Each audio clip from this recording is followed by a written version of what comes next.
Le grand dialogue. Sigika Foba.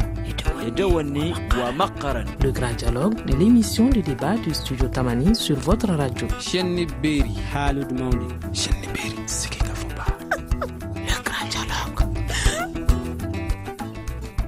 Mesdames et messieurs, bonsoir. Au menu du grand dialogue de ce mercredi, la situation des Maliens de l'extérieur, une situation qui préoccupe à plus d'un titre, avec un Malien décédé le 19 juillet dernier à Paris dans des circonstances non encore élucidées après avoir été interpellé par la police. Un autre Malien du nom de Moussa Keïta expulsé de la France pour, je cite, appartenance à la mouvance islamiste pro-djihadiste. 800 Maliens expulsés de divers pays entre janvier et mars 2016, des centaines de Maliens qui attendent d'être rapatriés d'Algérie. La situation des Maliens de l'extérieur donne quelques soucis.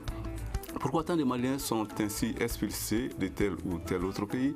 Dans quelles conditions retournent-ils au bercail? Comment se fait leur réinsertion socio-professionnelle?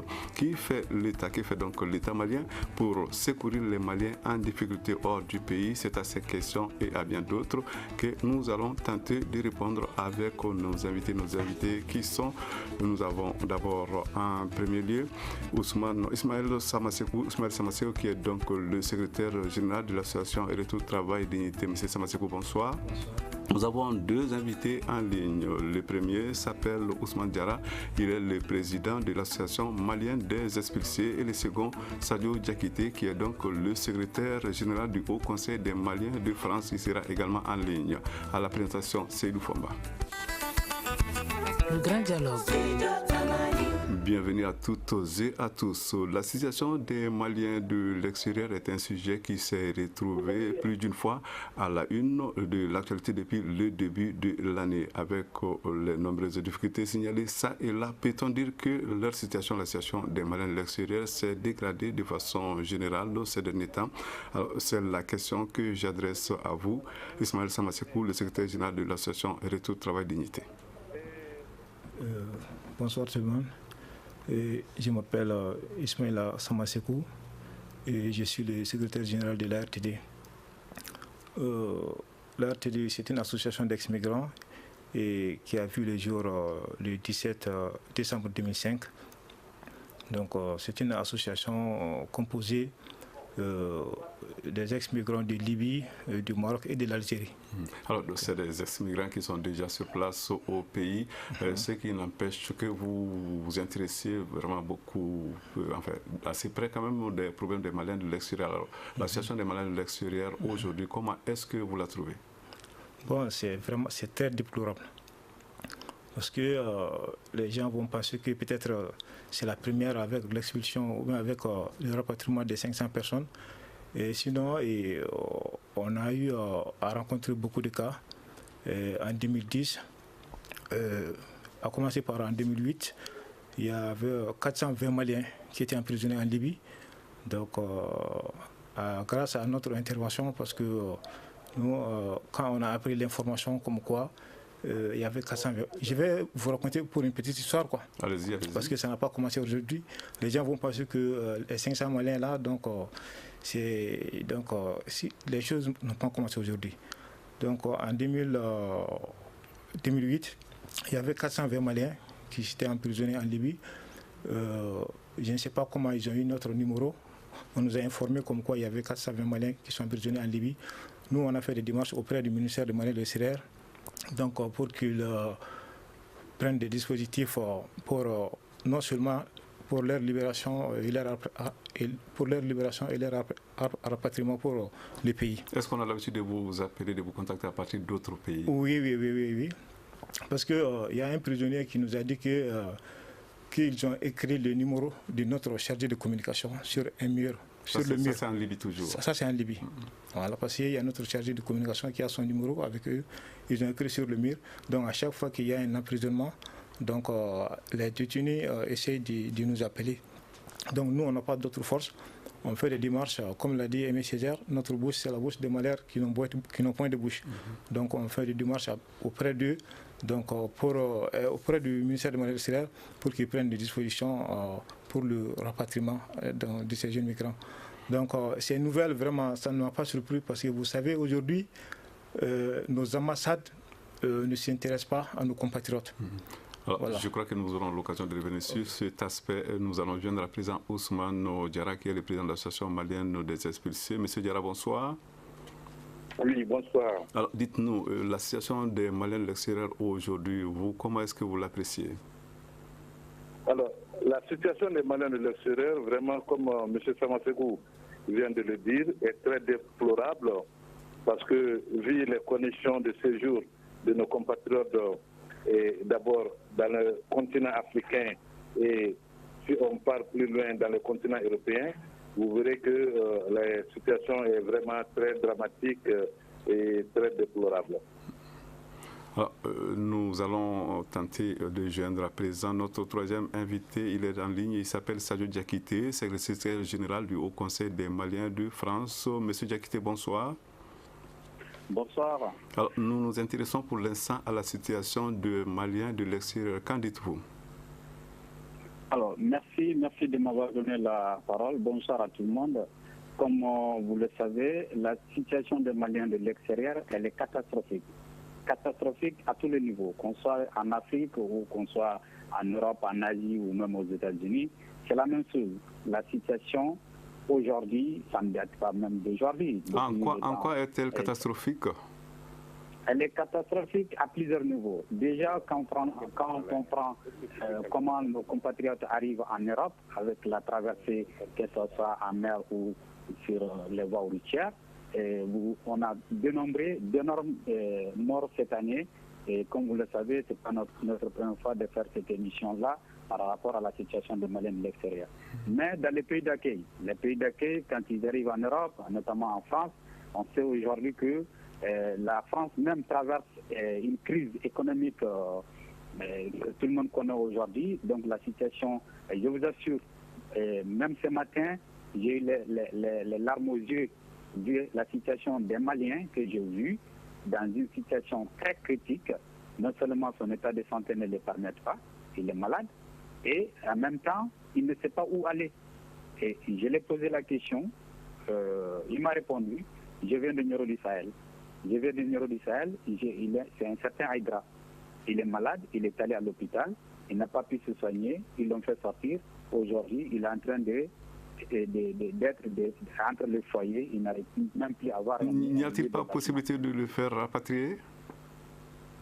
La possibilité, vous savez, c'est très délicat. L'État malien, peut-être qu'on en viendra, l'État malien doit assister tous ses fils et filles partout où ils se trouvent. Mais malheureusement, cela n'est pas le cas.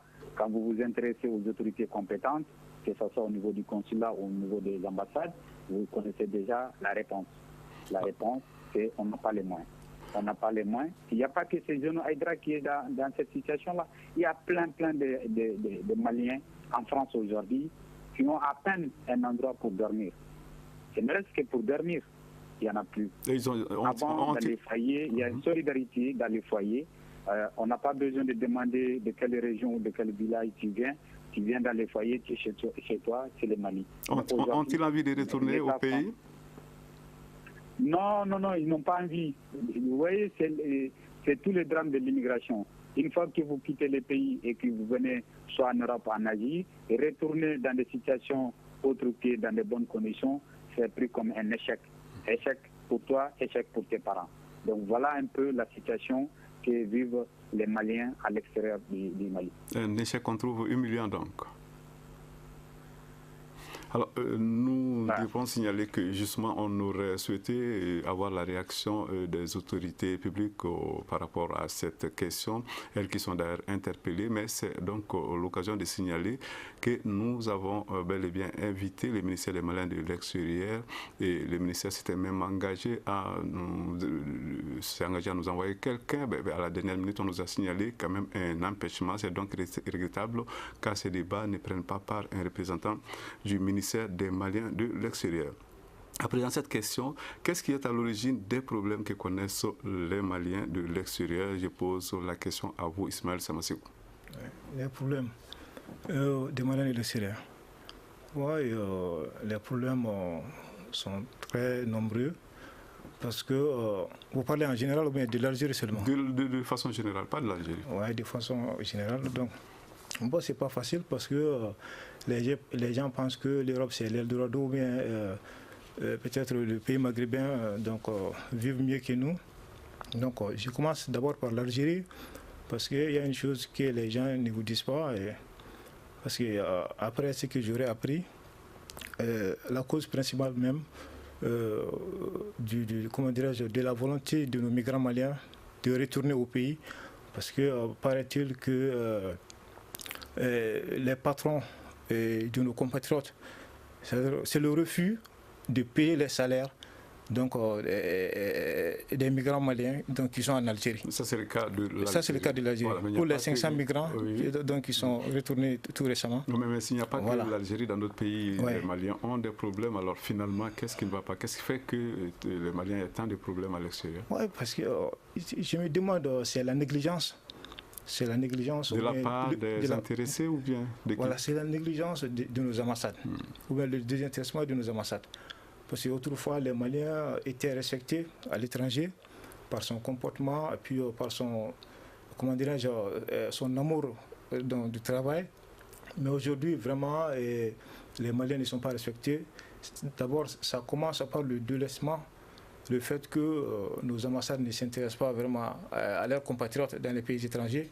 Et puis aussi, il y a le fait aussi, il y a beaucoup d'Africains, surtout de nos sous-régions, qui détiennent le passeport malien. Vraiment, ils sont impliqués dans des trafics de drogue et dans beaucoup de choses. Bon, quand on les arrête, on les considère aussi comme des Maliens. Donc, tous ces problèmes-là recrutent, tous ces problèmes-là jouent sur nos compatriotes. Sur leur réputation. Voilà, sur leur réputation. Donc, vous voyez.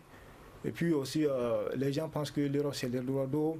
Il y a beaucoup de gens qui sont là-bas et vraiment, ils n'ont même pas à subvenir à leurs besoins primordiaux.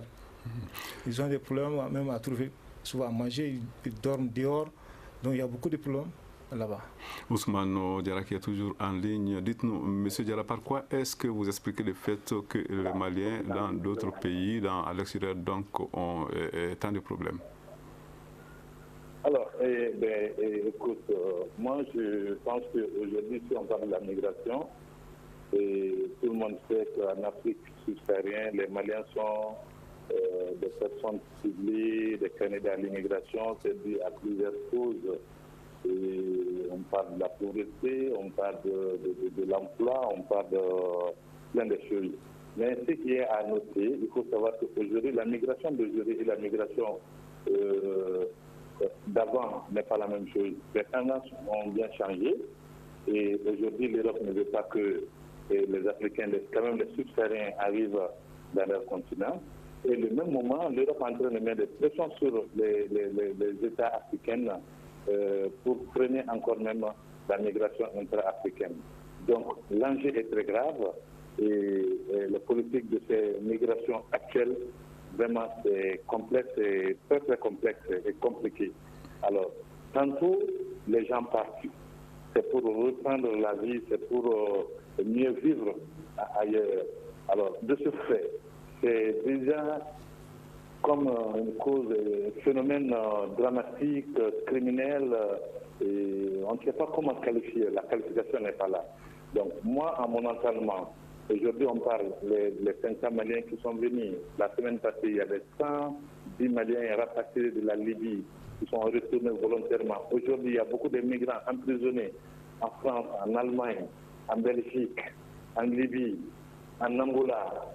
Et ce sont des Maliens. Alors, les autorités maliennes doivent prendre tous les dispositifs pour mieux garder ces Maliens, pour bien sauvegarder leurs biens et pour que ces Maliens puissent être dans la bonne condition. Vous voyez, moi je vous dis, je suis un ancien migrant expulsé il y a 20 ans. Je suis expulsé à l'époque, c'est pour cela qu'il a donné même la création de notre organisation qui est l'AME. Nous sommes tous des anciens migrants expulsés de la France, de l'Angola, de l'Arabie Saoudite, le rapatriement volontaire des Maliens de Libéria. Donc on se retrouvait à l'époque, il n'y avait pas le ministère des Maliens de l'extérieur. Mais néanmoins, il y avait le Haut Conseil et la délégation générale des Maliens de l'extérieur qui n'ont pas pu encadrer ces Maliens. Aujourd'hui, moi, mon équipe était au rendez-vous, à la rencontre de 500 Maliens, vous verrez qu'il y a des gens qui sont terriblement malins. Alors, Ousmane Diarra, nous allons vous retrouver dans un instant, la suite de cette émission, dans quelques secondes. Vous écoutez Studio Tamani, votre avis nous intéresse. Écrivez vos commentaires et suggestions sur la page Facebook et dialoguez avec nous. Studio Tamani, c'est aussi les réseaux sociaux. La condition des Maliens de l'extérieur, c'est donc le sujet du grand dialogue de ce jeudi. Nous étions donc en train d'essayer de comprendre les raisons qui font que tant de Maliens souffrent à l'extérieur. À présent, nous allons nous intéresser au cas de la France. Sadio Diakité, le secrétaire général du Haut Conseil des Maliens de France, est donc en ligne. Dites-nous, monsieur Diakité, chez vous là-bas en France, peut-on dire que les conditions de Maliens qui sont en France se sont détérioré, dégradé par rapport au passé? Alors, merci de m'avoir donné la parole. Je pense que depuis le temps, les conditions des Maliens, on peut résumer en quelques phrases. Hein. Donc, les Maliens de France, en général, ils n'ont pas de problème. Ils n'ont pas de problème avec les autorités françaises en tant que telles. Parce que les Maliens sont reconnus des gens sérieux, travailleurs. Et n'importe quel chef d'entreprise ou patron que vous prenez, s'il travaille avec un Malien, il vous dira que les Maliens sont sérieux dans leur travail et ils ne sont pas impliqués dans les trafics et autres. Et ça, c'est de façon générale. Il peut y avoir des cas exceptionnels comme dans toute société. Mais le gros problème des Maliens de France, c'est au niveau de nous-mêmes, au niveau des autorités maliennes. Dans un premier temps, au niveau de nos consulats, au niveau de nos ambassades.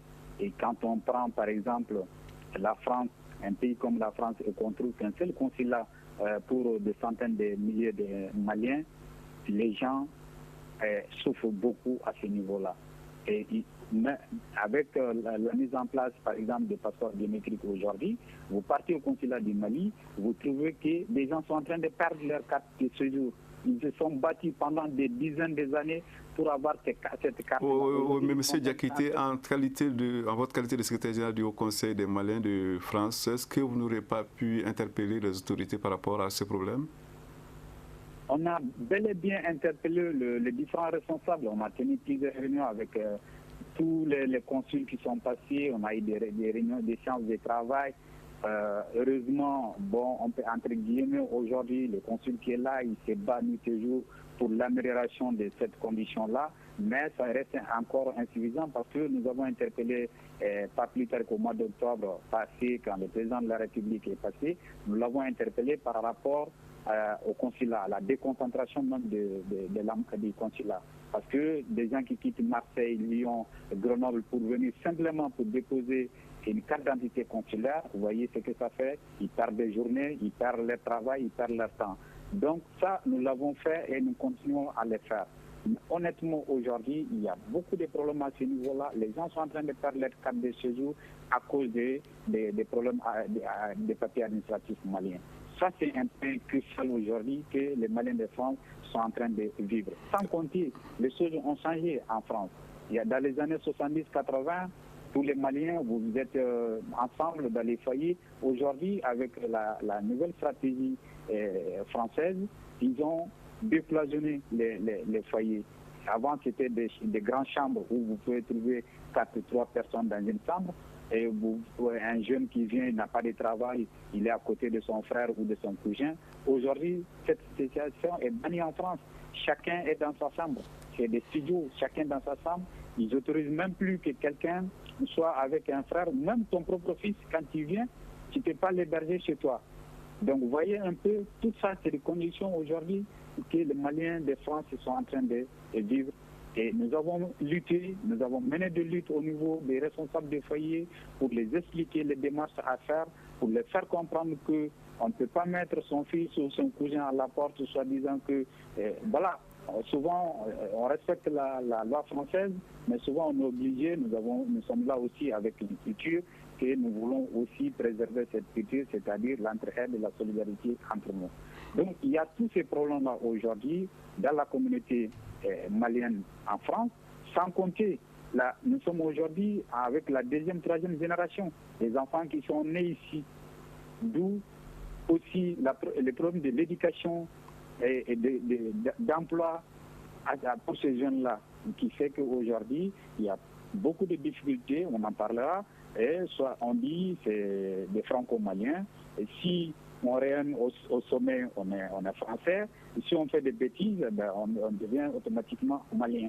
Donc, comme vous voyez le cas de certains jeunes aujourd'hui, et qui soit du cas de Moussa ou même du cas de Adama que nous connaissons aujourd'hui. Ismaël Sambasekou de l'association Retour Travail et Dignité, 800 Maliens expulsés ces jours-ci, en fait disons, ils ont été expulsés de janvier à mars 2016, des centaines de Maliens qui attendent d'être rapatriés d'Algérie. Alors c'est une situation qui inquiète, non? Oui, non, c'est vraiment déplorable. C'est une situation qui inquiète et il faudrait que vraiment le gouvernement malien vraiment essayer de mettre en place un dispositif pour maintenir les jeunes ici. Parce que jusqu'à présent, les jeunes et les candidats potentiels à l'immigration irrégulière sont en train de partir. Donc il faudrait que le gouvernement essaye de mettre en place un dispositif pour les maintenir en créant des emplois. Parce que la cause principale même de l'immigration, c'est le chômage. Un jeune diplômé qui a son diplôme et qui n'arrive pas à avoir un travail, donc tu es obligé vraiment de partir. Bon, la question des visas aussi, c'est très difficile. Si tu n'arrives pas à avoir un visa, donc tu es obligé d'emprunter la voie illégale pour aller à l'étranger. Donc vraiment, c'est vraiment très déplorable. Alors, maintenant, nous allons nous tourner du côté de Ousmane Diarra, le président de l'association malienne des expulsés. Alors, M. Diarra, on l'a dit, il y a eu 800 Maliens expulsés de janvier à mars 2016. Il y a des centaines qui attendent en Algérie pour être rapatriés. On doit signaler aussi que, selon une source algérienne, il y a plus de 1000 Maliens en Algérie qui sont concernés par ces dossiers, donc le rapatriement. Alors, vous, en tant qu'association malienne de l'expulsé, vous devez vous faire des soucis parce que le travail vous attend quand même, parce que ça fait beaucoup de Maliens que vous attendez. Oui, effectivement, et malheureusement, on a un Malien dans les territoires de l'expulsé expulsé, refoulé, rapatrié, ce là on le reçoit. Alors, les chiffres que vous avez donnés, dans notre statistique, c'est encore plus élevé que ça. Moi, je vois le statistique de l'AME, à partir de janvier jusqu'à fin des premières semaines de l'année, on a plus de 6 000 Maliens qui sont venus dans les conditions de retour volontaire.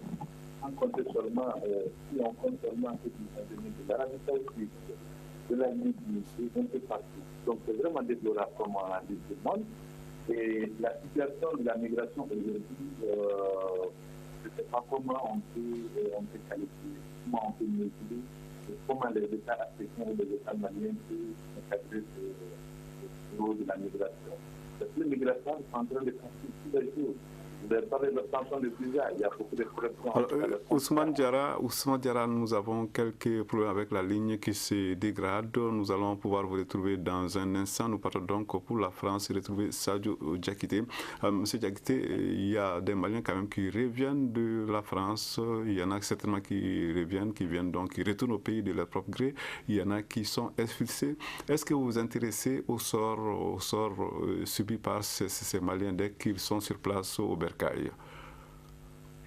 Alors, déjà, vous savez, les expulsions en France, souvent, c'est dans des conditions que si ils sont reconnus comme Maliens, ils ont un papier malien, ils sont automatiquement expulsés du territoire français sans que souvent les autorités compétentes ne soient au courant.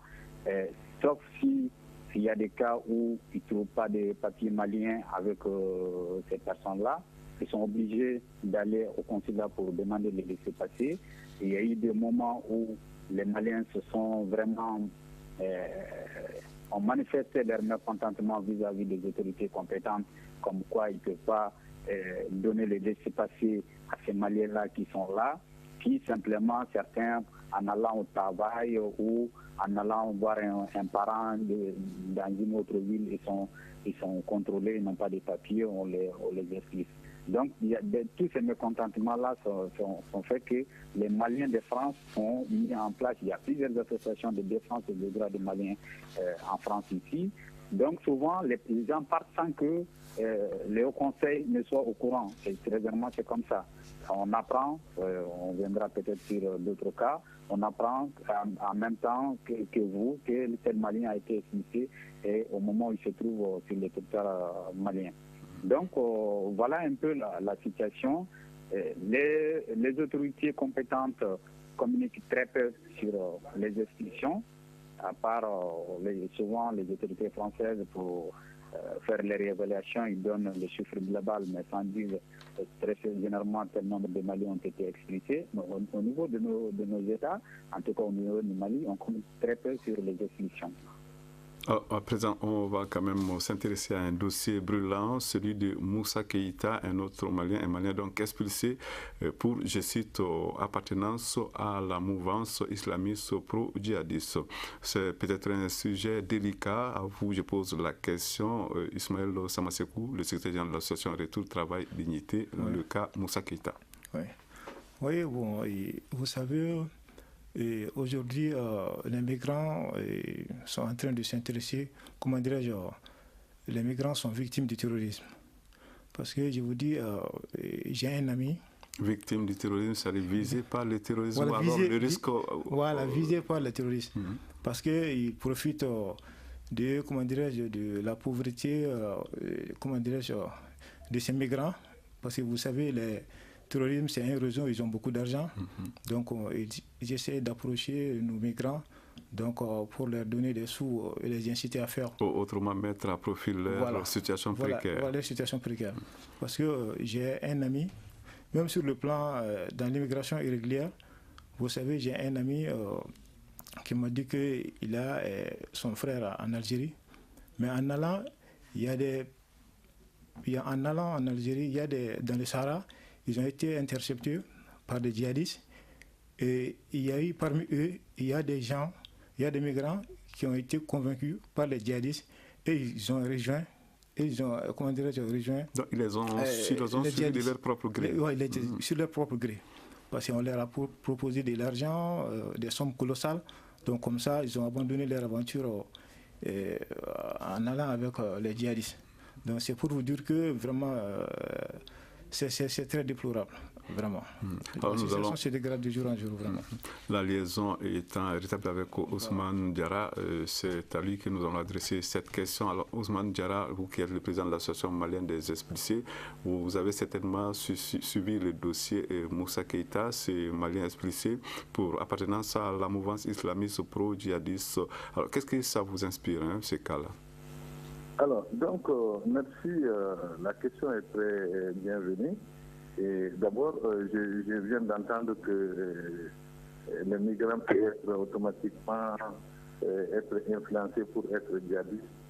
Je n'en disconviens pas, ça peut se faire. Mais la situation des migrants clandestins, c'est moi, en langage chez moi, je pense que c'est quelque chose fabriqué par les États européens et les États africains. Parce que l'obtention de visa...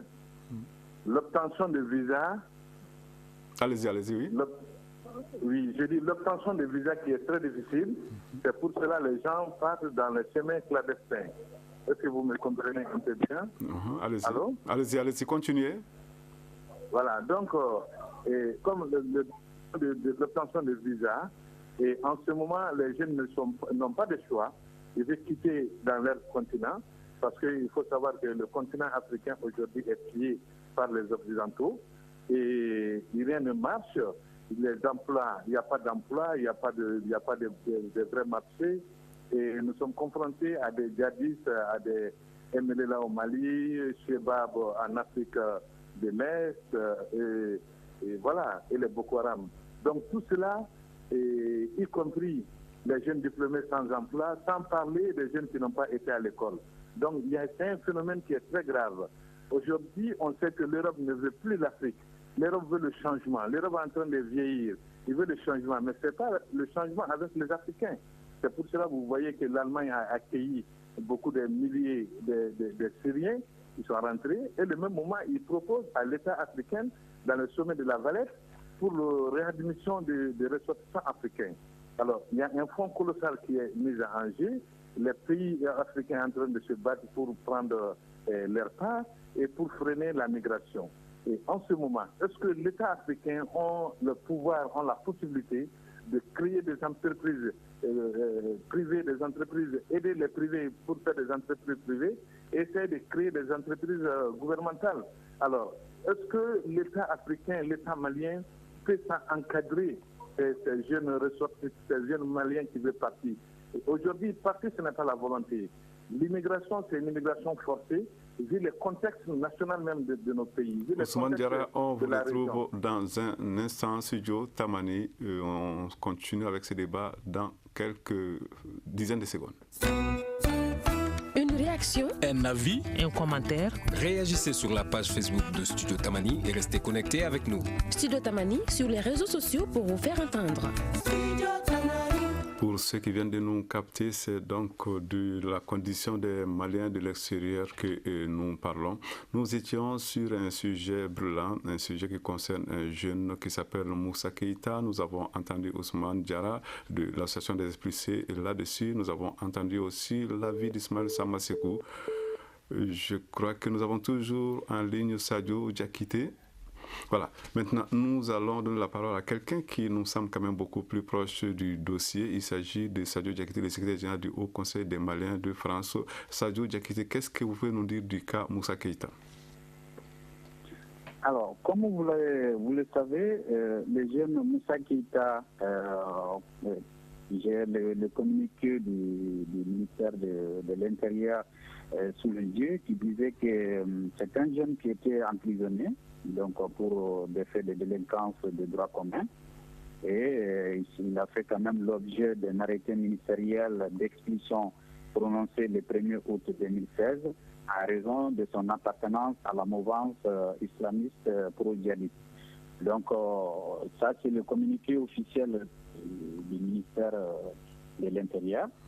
Et comme vous avez dit tout à l'heure, moi je pense que aujourd'hui, en France, depuis un certain moment, tous les attentats qu'on a eu à connaître ici, tous ces gens-là, la plupart en tout cas, c'est des gens qui sont sortis de prison.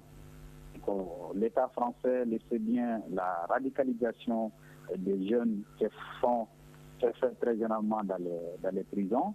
Et ce jeune Moussa qui vient de sortir, certainement les renseignements généraux, l'État français a, comme on dit, soit des doutes ou c'est des doutes avérés. En tout cas, il a été expulsé vers le Mali.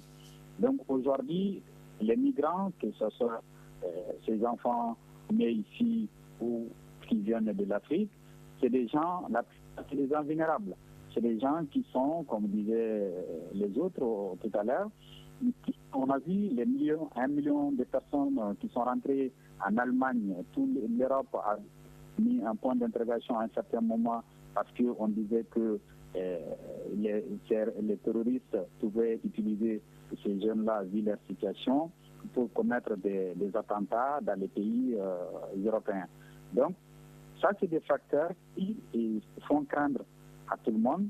Et aujourd'hui, la question qui se pose aujourd'hui, c'est que Moussa, la justice certainement fera son cours, on saura pourquoi il a été expulsé, est-ce que ces éléments-là sont fondés ou pas, mais quelle est la réaction de l'État malien si Moussa a été expulsé vers le Mali, et quelles est aujourd'hui les mesures prises si il a été expulsé pour des faits aussi graves que le terrorisme.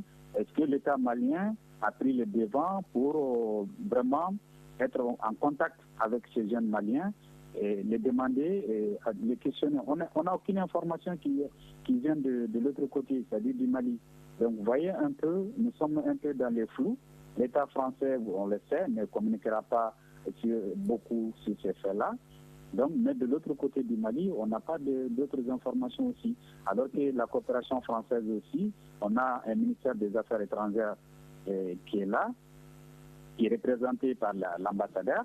Donc, l'ambassadeur du Mali, on ne peut pas expliciter un Malien avec des faits aussi graves et lui ne soit pas au courant normalement. Mais il y a un doute sur ce point-là, et quelle a été, en tout cas, jusqu'à où l'État malien est impliqué dans ce dossier-là. Ismaël Samasekou, une situation largement commentée ces jours-ci au Mali. C'est donc un autre cas en France, c'est la mort du jeune Adama Traoré. Adama Traoré qui est mort donc en France après son interpellation par la police. Les circonstances du décès restent à élucider. Les parents du jeune homme interpellent les autorités maliennes. Qu'est-ce que vous en dites? Oui, vraiment, je déplore vraiment sa mort. Et il faudrait que nos États vraiment essayent vraiment de jouer leur rôle. Parce que vous savez, notre gouvernement est, je dirais pas, est un peu incapable, quoi. Parce que vous savez, dans ce genre de cas, si c'était peut-être la France ou un autre pays de l'Europe, si un de leurs compatriotes, comment dirais-je, se trouve dans telle situation, vous allez voir tout un monde vraiment qui vont se lever et chercher une solution au problème posé. Mais le cas du Mali, notre gouvernement vraiment, il doit tout faire pour que les parents vraiment de la victime peuvent avoir gain de cause pour la mort de notre compatriote là. Ousmane Diarra de l'association malienne des expulsés, les parents du jeune homme, le jeune homme qui est donc décédé en France, il s'appelle Adama Traoré, après avoir été interpellé par la police, ses parents interpellent les autorités. Vous les comprenez? Oui, effectivement. Mais écoute, ce n'est pas la première fois que la police française commet des drames envers les Maliens. Je me rappelle en 2014, il y avait la mort d'un certain Makassa sur l'intervention de la police et à Bamako on a revendiqué, on a essayé on a interpellé le gouvernement du Mali, et comme la famille d'Adama Traoré est en train de le faire aujourd'hui au niveau de la France et au niveau du Mali. J'ai vu les compatriotes maliens qui s'est mobilisés vraiment auprès de la famille, et ici au Mali, il n'y a pas grand-chose qui a été fait. Je n'ai pas vu même une simple déclaration de la part des autorités maliennes ou des associations comme nous qui défendent les droits des migrants. Alors je pense que à partir de ce maintenant, nous sommes tous interpellés. Nous sommes tous interpellés pour pouvoir soutenir les Maliens de l'extérieur. Donc cela, c'est une chose qui est très mal passée et vraiment les mots nous manquent vraiment parce que à la mort d'homme, nous allons partir du côté de Paris pour poser cette question à Sadio Diakité. Monsieur Diakité, comment est-ce que la mort du jeune Adama Traoré est vécue par les Maliens de France? Alors, la mort du jeune Adama Traoré à son âme est très très mal ressentie en France ici parce que vu les informations qui circulent, c'est un jeune qui, en fait, lors de cette interpellation, pour la famille, il y a eu une bavure policière. Et par contre, pour l'État français qui parle de problèmes cardiaques, vous voyez un peu la situation. Donc, l'interpellation musclée, on a eu des responsables politiques comme Jean-Luc Mélenchon du Front de gauche qui parlait même de la façon dont la police française fait ces interpellations. Donc, c'est des interpellations musclées, donc qui peuvent aller jusqu'à ce que les drames qu'on connaît aujourd'hui. Donc, la famille de M. Traoré a fait des dépôts de plainte par rapport à cette situation-là. La première, c'est par rapport à cette question de violence volontaire suivie des morts d'hommes. Et la deuxième, c'est au niveau des faux et en écriture par rapport à la gendarme qui a pris les PV. Donc, pour la famille, il y a eu irrégularité dans l'écriture de ce dossier-là. Donc les deux plaintes aujourd'hui se trouvent au niveau de la justice. On espère que la justice sera rendue pour les jeunes Adama. Monsieur Diakité, malheureusement, à ce que je sache, il n'y a pas eu quand même de réaction pour l'instant de la part des autorités maliennes. Non, jusqu'à preuve du contraire, on n'a pas eu de réaction de la part des autorités maliennes. Cela vous surprend? Aucun communiqué. La seule chose qu'on connaît aujourd'hui, c'est que pour pouvoir amener le corps du jeune Adama au Mali, le consulat du Mali a quand même fait un devoir de délivrer des visas à ceux qui veulent participer aux funérailles du jeune Adama au Mali, qui sont des nationalités qui sont françaises, pour leur permettre d'aller. C'est le seul acte qu'on connaît aujourd'hui au niveau autorité malienne. Il n'y a pas eu de communiqué ni des ministres des Maliens de l'extérieur qui est censé être avec tous les Maliens de l'extérieur, c'est son premier objectif. Vous attendez à une réaction les jours à venir? On n'entend rien de ce ministre-là, honnêtement, on n'entend rien de lui, parce que ce n'est pas le premier drame. Ce n'est pas le premier drame. Malheureusement, ça ne sera pas le dernier. Les Maliens, vu la situation aujourd'hui partout, il n'y a pas que la France, on tue les Maliens partout dans le monde, que ce soit aux États-Unis. Cette année, on a eu combien de décès, des morts des Maliens aux États-Unis. On n'a jamais eu un communiqué de la part des autorités maliennes.